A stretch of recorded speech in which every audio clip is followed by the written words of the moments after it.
The day the sky turned red was the day humanity realized they were not alone in the universe. It was also the day they wished they were.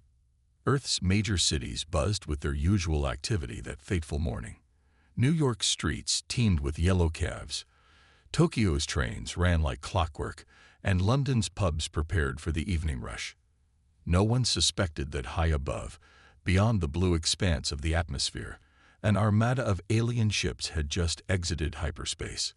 The Galactic Council, a coalition of advanced alien races, had long debated what to do about Earth. Some argued for peaceful contact, others for quarantine. But in the end, the militant faction won out. Their decision: swift conquest and enslavement. Humans, they reasoned, were too unpredictable, too violent to be allowed free rein in the galaxy. The first sign of the invasion came as a global communications blackout. Cell phones went dead. Internet connections vanished. TV and radio signals fizzled into static. For a brief moment, the world fell silent.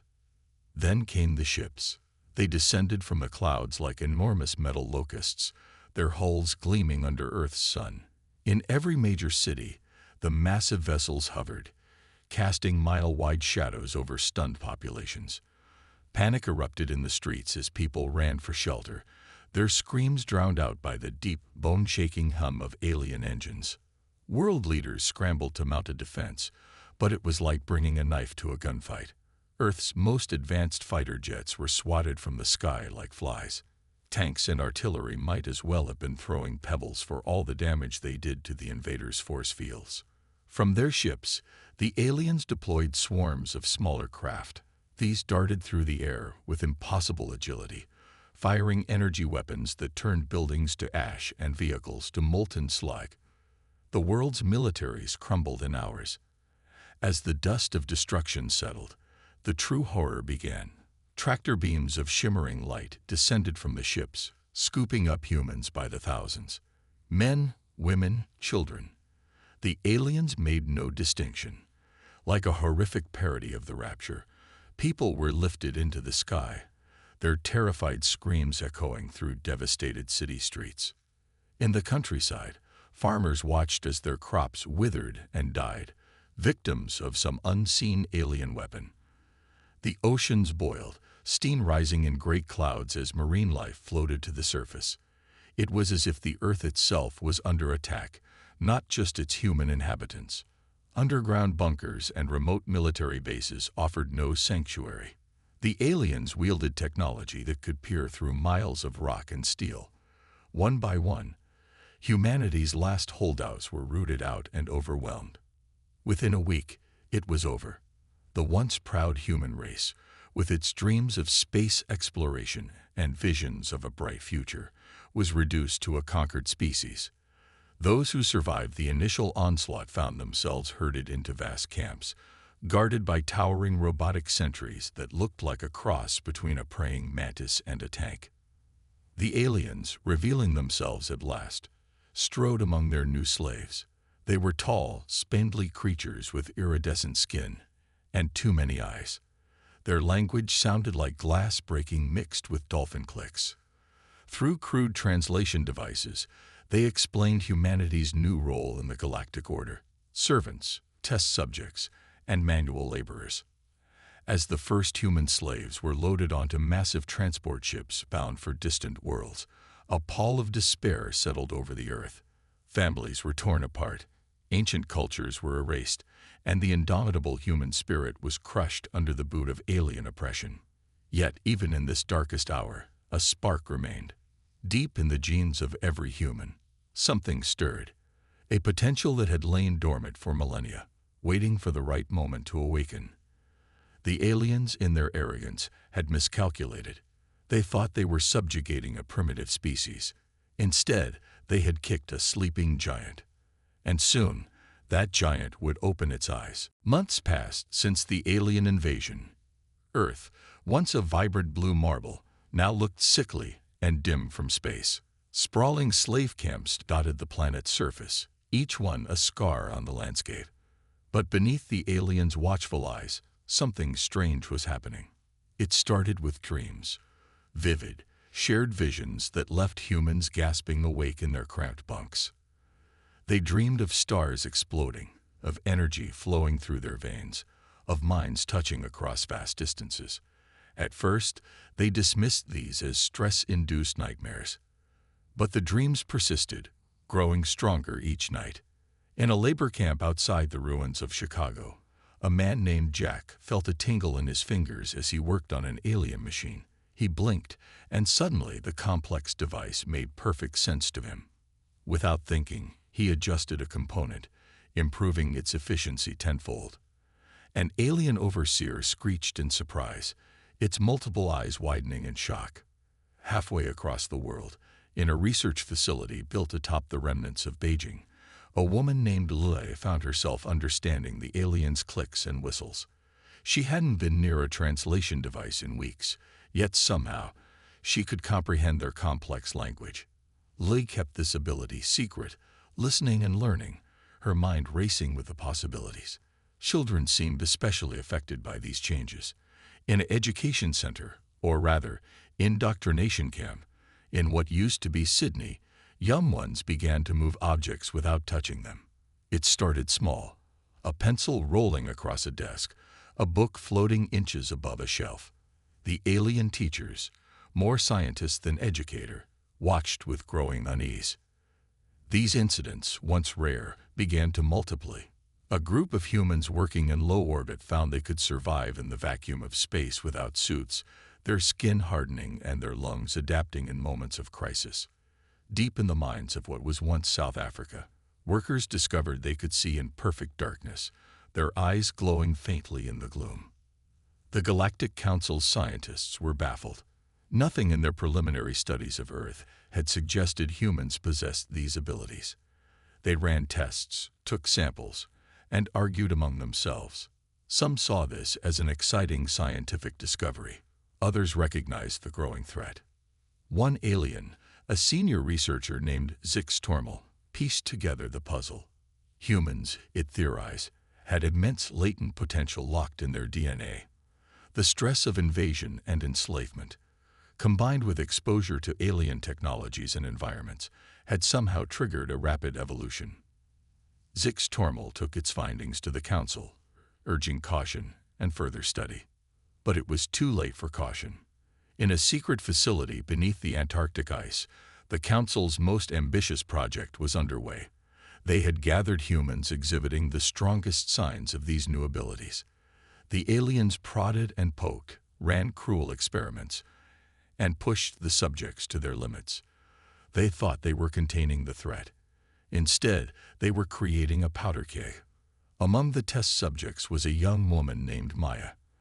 Outwardly unremarkable, she had been chosen for her high empathy scores. The aliens saw this as a weakness to exploit. They didn't realize that Maya's empathy was the key to something far greater. As Maya endured test after test, her powers grew. She began to sense the thoughts and feelings of those around her.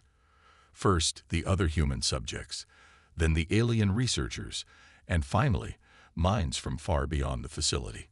Her consciousness expanded, touching minds across the planet, then reaching out to the stars. In that moment, Maya understood. She saw the vastness of the galaxy, the countless civilizations, the eons of history, and she realized that humanity's awakening was not just about their own freedom. It was about restoring balance to a galaxy long dominated by the Galactic Council's tyranny. Maya's eyes snapped open, glowing with an inner light. The restraints holding her down melted away. Alarms blared as she rose from the examination table, her feet hovering inches above the ground. The alien scientists backed away, terror evident in their inhuman features. Maya took a deep breath, gathering her newfound power. She had to warn the others, had to wake them up, had to start the revolution. With all her might, she projected a single word into the minds of every human on Earth and beyond. Run. The awakening had begun. Maya's psychic scream echoed across the planet and beyond, a clarion call that shattered the chains of human consciousness. In that instant, everything changed. In the labor camps, humans stopped mid-task, their eyes glazing over as Maya's message reverberated through their minds. Tools clattered to the ground. Alien overseers chittered in confusion, then alarm, as their slaves stood motionless, unresponsive to commands or threats. Then, as one, humanity awoke. Jack, the man who had unknowingly improved alien technology, felt power surge through his body. He turned to the nearest alien machine and, with a mere thought, caused it to disassemble itself. Parts floated in the air, rearranging into a weapon of his own design. Around him, other humans were doing the same, their minds suddenly understanding complex alien tech as if they had built it themselves. In Beijing, Lai's comprehension of alien language evolved into something more. As panicked alien commanders barked orders, she spoke, her voice carrying an otherworldly resonance. The aliens froze, their own language turned against them as a weapon. With a few carefully chosen words, Lai commanded them to sleep, and they crumpled to the ground. The children in Sydney erupted into action. Objects no longer merely floated. They flew as deadly projectiles. Young minds, once bent on learning alien lessons, now turned their full creativity to the art of rebellion. Desks became barricades, pencils became missiles, and the alien teachers found themselves trapped by their own students. In orbit, space workers who had tasted vacuum now embraced it fully. They moved through the void with ease, their bodies adapting to the harsh environment. Alien ships found themselves boarded by humans who needed no ships of their own, just the power of their awakened minds to propel them through space. Deep in the mines, humans with glowing eyes led their fellows through twisting tunnels, navigating with newfound senses.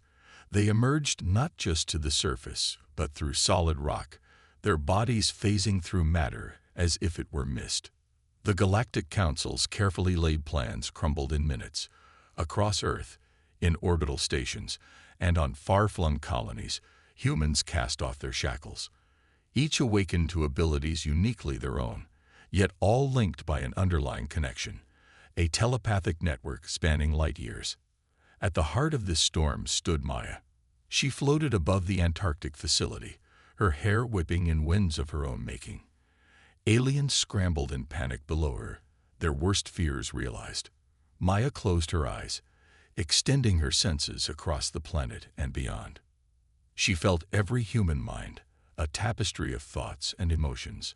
She sensed their confusion, their fear, their budding hope. With gentle nudges, she guided them, helping each person understand their new gifts. But Maya also sensed the aliens' response. Warships were mobilizing. Weapons of unimaginable power were being primed. The Galactic Council, in its desperation, was prepared to obliterate Earth rather than lose control. Maya knew they needed more time. More than that, they needed a leader. She took a deep breath and projected her thoughts, not just to Earth, but to every human in the galaxy. Her voice, calm yet filled with unshakable determination, resonated in millions of minds. My fellow humans, we have slept for too long, blind to our true potential. But now we are awake. The Galactic Council fought to enslave us, but in doing so, they have forced our evolution. Each of you now holds power you never dreamed possible. It is time to stand, time to fight, but more than that, it is time to show the galaxy who we truly are. As Maya spoke, humans everywhere felt their resolve strengthen. Across the planet, impromptu resistance groups formed. In space, hijacked alien ships turned to face their former masters. On distant worlds, human slaves became conquerors in the blink of an eye. We are not just fighting for our freedom, Maya continued, her words bridging the vast distances of space. We fight for a new future, a future where no species dominates another, where the wonders of the cosmos are shared, not hoarded. The path ahead is dangerous, but together, we are unstoppable. Maya opened her eyes, her gaze fixed on the stars above. She could sense the alien armada approaching, could feel the fear and determination of her people. A smile played on her lips. The real battle was just beginning. Now, she said, her final word ringing across the galaxy, run. But this time, It was not humans who would be running. The galaxy erupted into chaos as humanity's rebellion spread like wildfire. Earth, once a conquered world, now buzzed with frenzied activity. The skies filled with stolen alien ships, piloted by humans who now understood the technology as if born to it. In New York, Jack led a group of tech-empowered humans in dismantling the aliens' main control center. Their minds merged with the machines, reprogramming defenses and turning them against their creators. Alien weapons became human tools, their destructive power now aimed at those who had brought them to Earth. Lai, her linguistic powers growing stronger by the hour, stood atop the ruins of the Forbidden City in Beijing. Her voice carried across continents, translating Maya's strategic orders into every human language and even into alien dialects. Under her guidance, humans who still struggled with their new abilities found direction and purpose. The children of Sydney had transformed their education camp into a fortress. Their young minds, unhindered by adult limitations, pushed the boundaries of their psychic abilities. They formed a powerful telepathic network, connecting resistance groups across the southern hemisphere and coordinating their movements with uncanny precision. In orbit, the space-adapted humans became humanity's first line of defense. They swarmed enemy ships, their bodies impervious to the vacuum and cold of space. Some phased through hull plating, disabling ships from the inside. Others used telekinesis to redirect enemy fire back at the alien fleet. Maya, hovering above the Antarctic base, had become the eye of the storm. Her consciousness expanded across the solar system, monitoring the movements of both human and alien forces. She sensed the Galactic Council's growing panic, felt their desperate scramble to contain the uncontainable. But the aliens weren't giving up without a fight. From the edges of the solar system, a massive warship emerged from hyperspace. The Galactic Council's flagship, a planet killer capable of reducing worlds to ash. As it approached Earth, smaller ships peeled away, heading for human-controlled areas. Maya's voice echoed in every human mind. They're trying to divide us. Stand your ground. Remember, we are stronger together. On the streets of London, a group of humans faced off against a squad of elite alien shock troops. The aliens fired strange weapons that distorted space itself. But the humans, led by a former physics teacher named Ahmed, instinctively manipulated the fabric of reality. They bent the energy beams back on their attackers, opening miniature black holes that swallowed the alien soldiers. In Rio de Janeiro, the Christ the Redeemer statue came to life, animated by the collective will of hundreds of telekinetic humans. It stepped off its mountain perch, swatting alien ships from the sky like flies. The sight gave hope to resistance fighters across the globe. If humanity could do this, what else was possible? The Sahara Desert became an unexpected battleground. Humans who had tapped into elemental powers turned the sands into a weapon.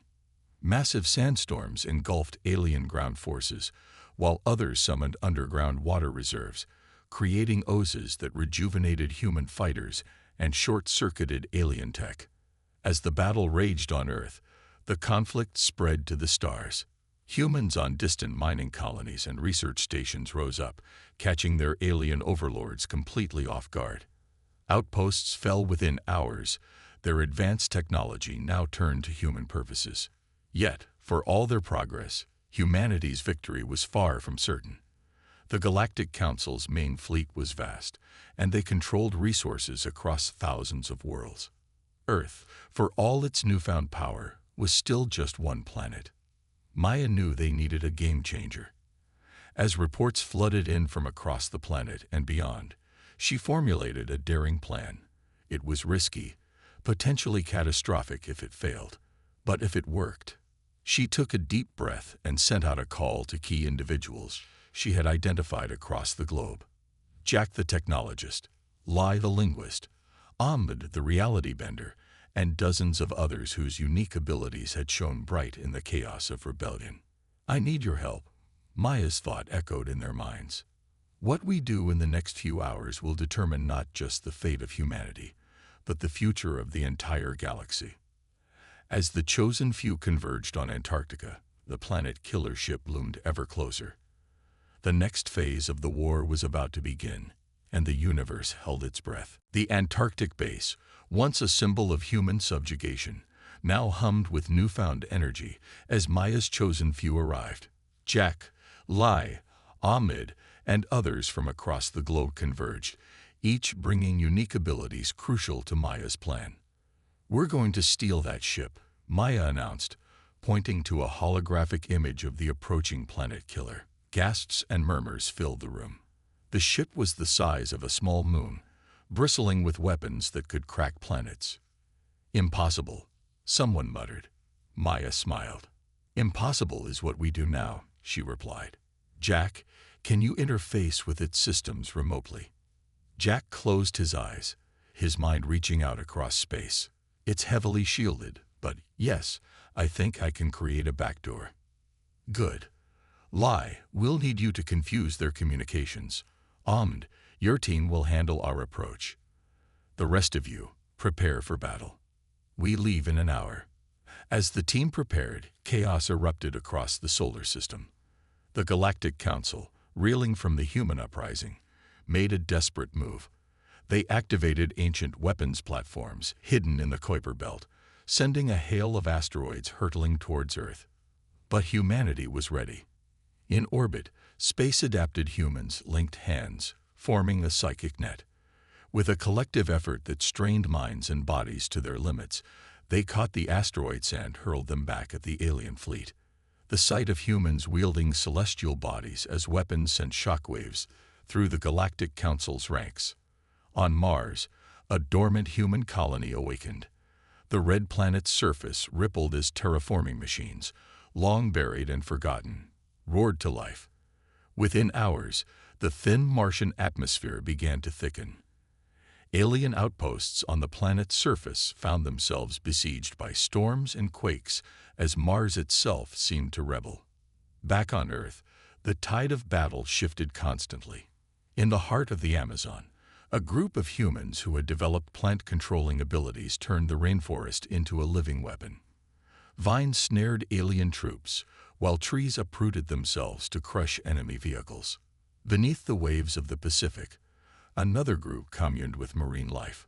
Whales and sharks attacked alien submarines, while swarms of fish shorted out underwater energy grids.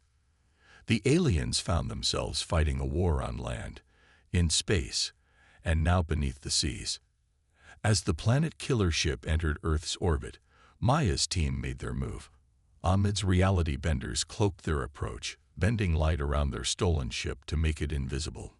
Jack's mind merged with the alien vessel's systems, probing for weaknesses. Lai broadcast a confusion of languages, overwhelming the alien communication channels with a babble of tongues. In the ensuing chaos, Maya's ship slipped through the planet killer's defenses. They landed in a massive hangar, immediately confronted by a horde of alien guards. But the humans were ready. Ahmed twisted space, trapping half the aliens in a pocket dimension. Jack interfaced with the ship's internal defenses, turning them against their masters. Maya led the charge, her psychic powers bowling over alien minds. They fought their way to the bridge, each human using their unique abilities in concert.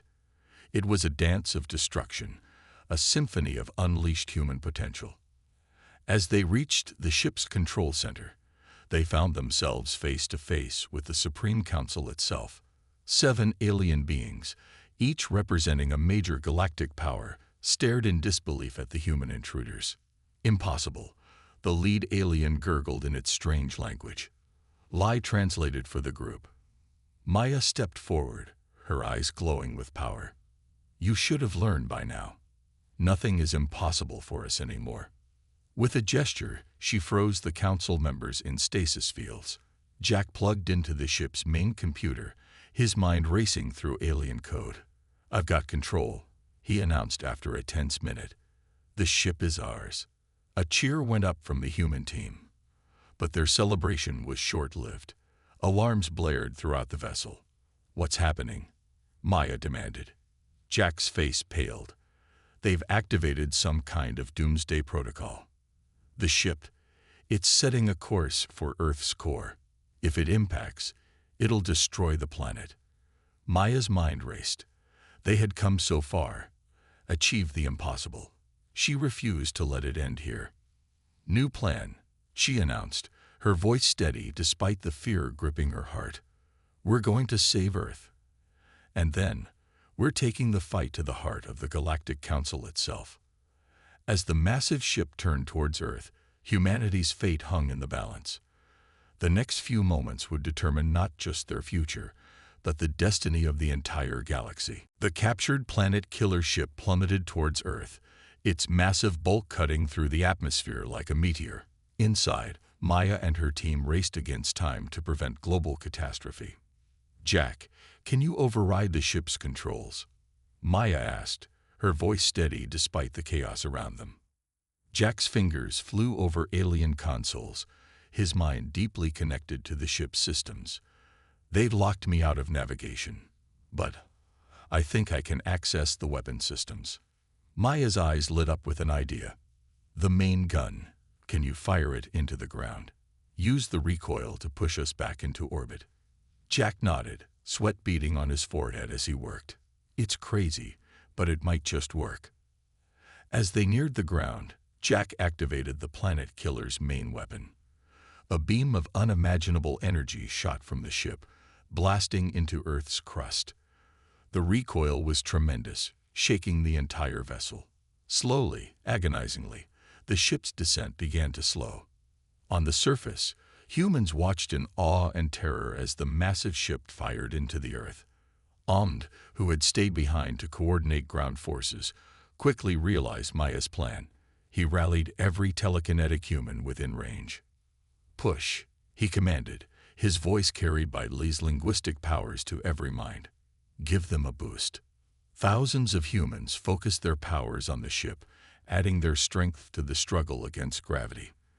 The air shimmered with psychic energy as humanity made its stand. In orbit, space-adapted humans formed a living chain, linking hands to create a psychic tether. They strained against the void, using their newfound mastery over physics to pull the ship upward. Inside the ship, alarms blared as systems overheated. The alien council members, still frozen in stasis fields, watched in disbelief as their ultimate weapon was turned against them. "It's working," Jack shouted over the din. "We're gaining altitude." Maya felt the shift, the moment when their ascent became inevitable. With a final push from Earth's surface and a pull from orbit, the planet killer ship broke free of its deadly trajectory. A cheer went up across the globe as the threat of annihilation passed. But Maya knew their fight was far from over. "Set a course for the Galactic Council's homeworld," she commanded. "It's time we end this war." As Earth shrunk behind them, the ship entered hyperspace. Maya used the journey to consolidate humanity's forces. Through her psychic link, she coordinated with resistance groups across the galaxy. Human slaves on distant worlds staged uprisings. Alien ships found their human cargo suddenly turning against them. The Galactic Council's vast empire began to crumble from within. Species long oppressed by the Council saw an opportunity in the human rebellion. Age-old alliances fractured as doubt and fear spread through the galactic community. Jack worked tirelessly to unlock the planet killer's secrets, discovering weapons and technologies beyond imagination. Li delved into the ship's databases, learning the true history of the galaxy, a history of conquest and subjugation by the Council that spanned millions of years. As they approached the Council's homeworld, Maya gathered her team for a final briefing. "What we do here will shape the future of not just humanity, but all sentient life in the galaxy," she said, her eyes blazing with determination. "We have the power to end the Council's tyranny forever, but we must be better than them. We're not here for revenge, but for justice and freedom." The ship dropped out of hyperspace, and a gasp went up from the bridge crew. The Council's homeworld was a Dyson sphere, a megastructure encompassing an entire star. It was a display of engineering on a scale that dwarfed even the planet killer ship. Thousands of vessels rose to meet them, the full might of the Galactic Council's home fleet. The comm systems crackled to life with an incoming transmission. On the screen appeared an alien face, regal and terrible. "Humans, The Supreme Counselor's voice boomed, translated by Lai. You have come far, but your journey ends here. Surrender now, and your species may yet survive as our servants. Maya stepped forward, her voice calm but filled with unshakable resolve. No, she replied simply. Your time is over. Humanity stands not just for itself, but for all those you've oppressed. We offer you one chance. Surrender and face justice, or be destroyed by the very weapons you created to subjugate others. A tense silence fell over the bridge. The fate of the galaxy hung in the balance as two civilizations faced off, one ancient and mighty, the other young and newly awakened. The Supreme Counselor's eyes narrowed. So be it, it hissed. Let the final battle begin. As both sides readied for combat, Maya sent out one last thought to every human in the galaxy. Remember who we are. Remember what we fight for. Together, we are unstoppable. The greatest battle in galactic history was about to unfold. The space around the Dyson sphere erupted into chaos as the final battle began. The Galactic Council's fleet swarmed towards the stolen planet killer ship, weapons blazing, but humanity was ready. Jack's mastery over the ship's systems allowed him to create a shield of pure energy, deflecting the initial barrage. Lai broadcast a psychic message to the enemy fleet, her words seeding doubt and confusion among the alien ranks. Maya stood at the center of it all, her mind connected to every human in the galaxy. Through her, humanity fought as one. On distant worlds, slaves rose up against their masters. In the void of space, human-controlled ships appeared as if from nowhere, flanking the Council's forces. Ahmed and his team of reality benders created rifts in spacetime, swallowing entire enemy squadrons. The children of Sydney, their powers now fully realized, reached out across the stars to touch the minds of other young species, inspiring them to join the rebellion. The Supreme Counselor, watching the battle unfold, realized the tide was turning. In desperation, it activated the Dyson sphere's ultimate weapon, a solar flare magnified to obliterate entire star systems. As the star at the heart of the Dyson sphere began to pulse ominously, Maya felt a surge of power unlike anything she had experienced before. In that moment, she understood the true extent of humanity's awakening. Everyone, link your minds with mine, she called out, her voice resonating through the psychic network. Across the galaxy, humans joined their consciousness with Maya's. Their combined power reached out, touching the very fabric of space-time. As the Dyson sphere unleashed its devastating flare, Maya and the united human consciousness caught it. The energy of a star roared through their collective mind. For a moment that stretched into eternity, humanity held the power of creation and destruction in their grasp. Maya, at the center of this cosmic nexus, made a choice. With a thought, she redirected the solar flare, not towards destruction, but creation. The energy washed over the Galactic Council's fleet, but instead of destroying, it transformed. Weapons turned to dust. Engines became inert. On the Dyson sphere itself, the energy reshaped matter. Prisons crumbled. Slaves' bonds disintegrated. The great machines of oppression that had kept the Council in power for eons collapsed. As the light faded, silence fell over the battlefield. The Supreme Counselor stared in disbelief at Maya through the view screen. How? It whispered. What are you? Maya smiled, her eyes glowing with the residual energy of a star. We are human. We are awake. And we choose peace. In the days that followed, a new order emerged. The Galactic Council was dissolved, its leaders brought to justice. But true to her word, Maya ensured it was justice tempered with mercy. Humanity, with its newfound powers and wisdom, took on the role not of conquerors, but of peacekeepers. They shared their knowledge and abilities with other species, helping to heal the scars left by millennia of oppression. The Dyson sphere, once a symbol of the Council's might, was transformed into a galactic hub of learning and cooperation. Species that had been enemies for generations now worked side by side, exploring the mysteries of the universe. Jack used his technological skills to help dismantle weapons of mass destruction. Lee's linguistic abilities facilitated communication and understanding between diverse species. Omd and the reality benders used their powers to repair worlds damaged by war. As for Maya, she took on the responsibility of guiding humanity's role in the galaxy. She established academies to help humans and other species understand and control their awakening abilities. Years passed, and the galaxy entered an unprecedented era of peace and discovery. The story of humanity's awakening became legend, told on countless worlds. But it wasn't the end of the story. One day, as Maya looked out at the stars from the reborn Dyson sphere, she felt a familiar tingle in her mind, a call from beyond the galaxy's edge. She smiled. Humanity's greatest adventure was just beginning. In that moment, Maya sent out one last thought to every human mind. We once told them to run. Now, let's show them how to fly. The universe awaits. And with that, humanity took its first steps into a larger cosmos, awake and unafraid.